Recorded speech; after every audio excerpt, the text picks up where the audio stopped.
আমার জীবনে আমি শ্রেষ্ঠ দুইটা ইনভাইটেশন পাইছি আল্লাহ সুবহানাহু ওয়া তাআলার কাছ থেকে। একটা হইল যখন আমি জাহিলি সমাজে বড় হইছিলাম, তখন 16, 17, 18 বছর পার হইয়া সম্ভবত 22 বছরের সময় আমি ইসলামী আন্দোলনের দাওয়াত পাই। এটা হইল একটা ইনভাইটেশনের দাওয়াতটা এবং হেদায়েতটা কিন্তু সরাসরি আল্লাহ সুবহানাহু ওয়া তাআলার পক্ষ থেকে আয়, আপনারা মনে রাখবা।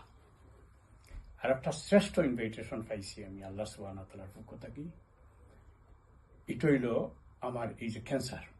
কারণ এর আগেও এর চেয়ে বড় বড় রোগ আমারে মাইরা গেছে, কলেরায় মারছে, তারপরে এই যে করোনায় আমারে একেবারে আইসিইউত নিছে।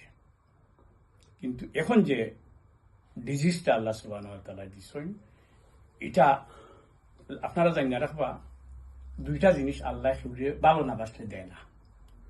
একটা হইল আগে মৃত্যুর খবর দেওয়া, আর দুই নম্বর হেদায়াত। এই দুইটা জিনিস আমি আল্লাহ সুবহানাহু ওয়া তাআলার পক্ষ থেকে পাইছি। এর দায় তো আমি আল্লাহ সুবহানাহু ওয়া তাআলার শুকরিয়া আদায় করে শেষ করতে পারতাম না।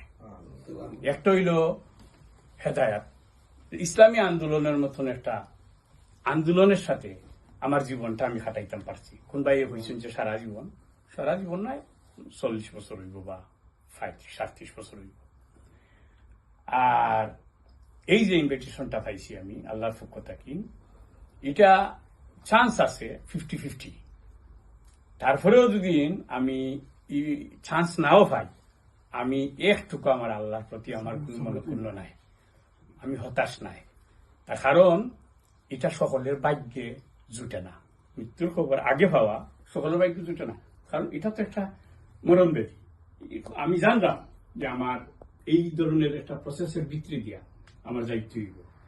আল্লাহ একদিন ফিরাইয়া যে দিলা, না দিলে তো আমি আল্লাহর সাথে দেখা করতে চাই। অতএব আপনারাও আমি মনে করি যে কোনো বড় ধরনের বিপদ যখন আইব, এটারে হাসি মুখে গ্রহণ করবা আর শুকরিয়া আদায় করবা।